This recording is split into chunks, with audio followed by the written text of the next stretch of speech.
Whether you'd heard of the topic future generations before or not, I hope you will join me today in a conversation that you will take beyond this space to other people in your lives as well. And to do that, we're going to start with one of my favorite people, Francisco. He is a Colombian 14-year-old defender of human rights, especially the human right to a healthy, clean, and dignified environment.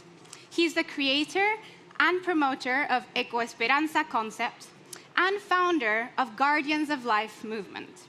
He is also the author of a book called Ask Francisco, What is Climate Change? So I will leave you with this inspiring young changemaker and see you in just a bit. Francisco, welcome to the stage. Okay, thank you. Thank you so much. Bienvenido.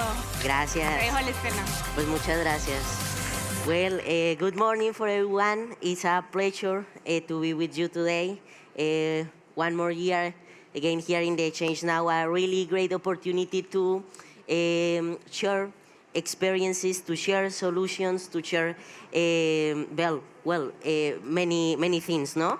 Thank you so much for this opportunity to precisely talk from my view, from the view of my generation. No? I think that that's a key point, no? Because here, if you look around you, you just will see adults, no? People who is a bit old, let's say, no?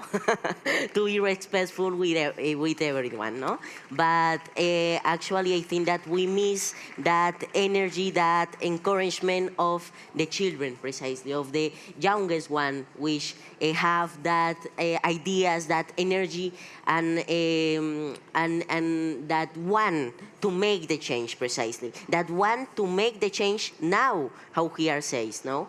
That want to be heroes of change, that want to really be part of the conversation, of the table, and say what we think and how we believe that the climate crisis has to be treat, basically. So I will start by introducing myself, basically. Inés has already done it, but I want to tell you that I'm 14 years old, I'm from Colombia, and I found a movement called Guardians for Life when I was 9 years, basically, a long time ago, actually. And during, I know that actually I have been lived for many time, but in my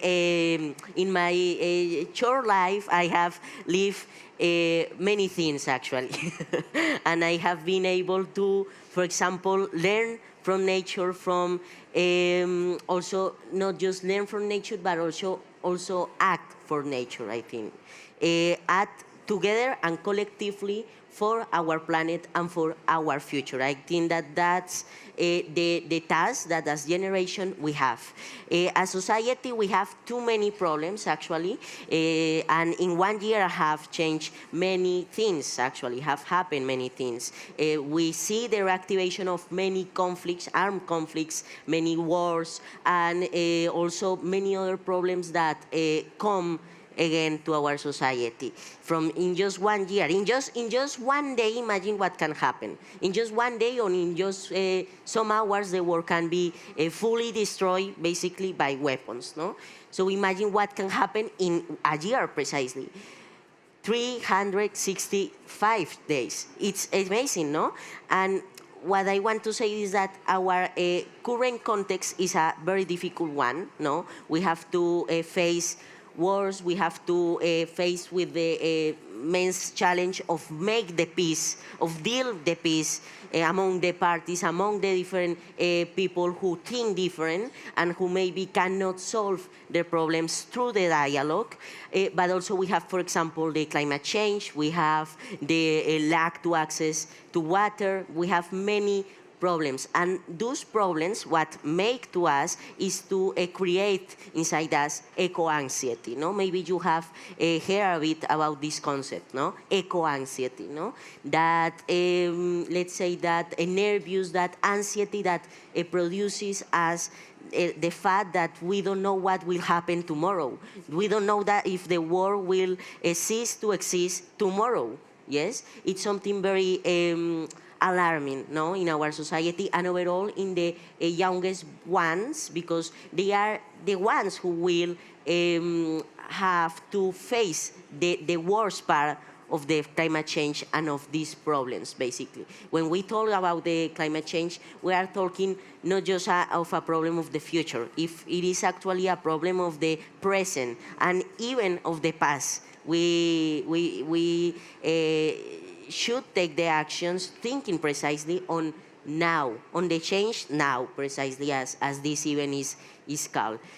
So that what I want to say, and when where I want to arrive, is to say that to contrast that eco-anxiety, we have to have eco-hope, precisely. Is the invitation that today I want to extend to you, basically, to have eco-hope, the eco-hope as a solution. The eco-hope, as our society also, takes many things from nature. We inspire ourselves from nature, no? We have too many examples, but the first one, for example, that comes to my mind when we are talking about inspiration on nature is the architecture, no? It's look at our buildings and our way to planify the cities, the streets, no?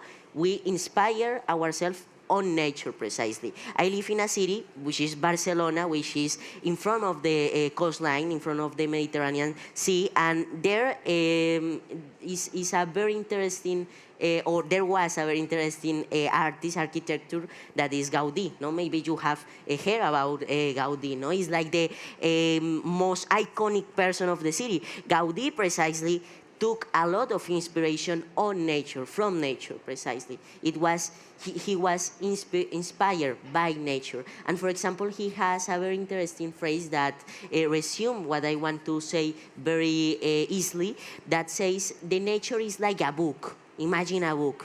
Imagine, I don't know, any book. It's like a book, but a difficult one. But we have to make an effort to understand that book, basically, because on that book is our future, precisely. On that book is our survival. It's as simple as that. So the nature give us everything, give us the air, give us the medical elements that we need to survive, give us basically all the resources that we need to survive as humanity, basically, no? But instead, while the nature is giving us everything, we don't give anything to nature. And on the contrary, we harm the nature, no? That's the problem. We are a little bit like, how to say it, disgraceful with nature, no? We maybe don't think precisely on the other. I think that that's the problem. We are talking about climate change, we are talking about wars and problems that create us eco-anxiety. But where these problems comes from? I think that they come from a simple question, and is the lack of empathy, and something else, the I don't know, like the attitude, the instinct that the human beings have to believe that they are superior to the others. Yes, it's a bit that what have with nature. We live in an anthropocentric society that believe that we are more than the nature, and in that sense, we are allowed to exploit it, no? And not just happen with the nature. It also happened, for example, with the women and the men, no? Or with the adult and the children, precisely. That question of the superiority that we have as human beings. So what I want to say is that the problem is not the climate change itself. Per se is not the climate change the problem, actually. The problem is the way how we develop ourselves, the way how we relate with the nature and with the others, no, as a species, and also, in general, I would say our mentality. Our mentality is the real problem. A mentality of think that we are more than the other as I have already said. So how can we solve that? For me, there is a very simple solution, and the first step to do is to have willingness, no? To really want to do it. If we really want to do it, I think that we can get it. It's a question of willingness. Maybe there are many other issues, as for example, arrive at consensus, no? But in this city, we have, for example, a very great and important consensus, which is the 1.5 degrees. Don't allow that the temperature is more than 1.5 degrees precisely. So if we really have the tools to arrive at the consensus, so why we don't do it, no? Why it's not possible to have the willingness, because there is a lot of interest in the nature precisely, and on the climate change, and on the different problems that we have. For example, the money is a very big interest that we have in our society, no? And that move us basically, I think, no? For example, think for just a moment how many money has been spent on the war, on every single war. We are living in the highest level of violence since the end of the World War II. Imagine, more than 50 armed conflicts are active right now. So how many money is being spending on all those conflicts? And how many money, on the contrary, is being spending, for example, for solve existential threat, how the climate crisis is for us? That's it what the Secretary General Antonio Guterres has said, that the war is just a distractor of our real and actual threat. The threat and the priority right now is the climate change. Of course, we have too many other problems to solve as society. The economic development, the equality, no? Fight against the inequalities, fight for a more inclusive society, but the priority is the climate precisely, because the climate crisis is not a crisis of just increasing the temperature. It goes beyond that. It is strengthening our survival, our existential, our existence, in this planet, and not just of the people who is here. In fact, I think that you, in some years, to be sincere, to be honest, you will not be here in I don't know, in maybe some decades. Of course, maybe you will have a long life, but what I mean is that the ones who really will suffer the consequences of the actions and of the way how the past generation have acted are the youngest ones, precisely. And for example, I'll give you a very interesting fact. The 88% of the different I don't know how we say it in English. I'm learning English. I'm not the best in English, but in Spanish it's enfermedades. How do you say that in English? The 6, that's it. The 6, thank you for the help. It's very nice to interact with your audience, no? The 6 produced and caused by the climate change are impact on children. The 88% of the 6 produced by climate change impact on children, and on children that are less than 5 years, no? And do you know, for example, how many money of the multilateral climate change funds has been lead to children? Less than the 2.4% of the total amount. So it's really disproportionate, no? It's really disproportionate, while children are being the most affected and the most vulnerable ones, and while we don't take care of them precisely. We don't take into account what they have to see. And I think that the children really have a huge potential to contribute. In fact, we want to do it. There is like a conflict among generations, no? We are all the time blaming each other, saying that is your blame, is mine. I don't know. I think what I know of what I'm sure is that we have to solve those conflicts and arrive precisely at consensus through the dialogue. That's it. Intergenerational dialogue. Maybe the youngest ones, the young people, the youth, the children, haven't lived enough, and we don't know everything. We are learning precisely. We are learning, but maybe we have the energy, as I was telling you at the beginning, no? So what we have to do is to cooperate, to collaborate. If we miss something, maybe you can give that to us. And if you miss something, as that energy and as that encouragement, we can give you to you. No? We can give it to you, sorry. So basically, where I want to arrive is that this is a problem of everyone. We live on the same line, on the same air, and we are under the same sky.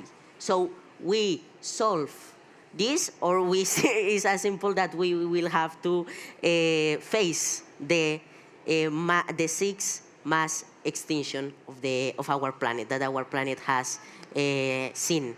And it's really sad, no? Think that the next generation will not be able to see the drivers, the beauty of this planet, no? The seas, the trees.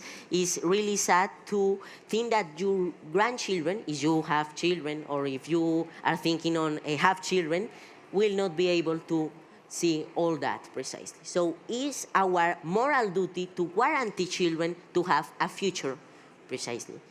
2 years ago was recognized by the General Assembly the right to have a dignified and sustainable and clean environment. So here I want to reivindicate that right and emphasize on the importance of also think on the climate change as an integral problem. The climate change, I always give a single example, and it's imagine a box.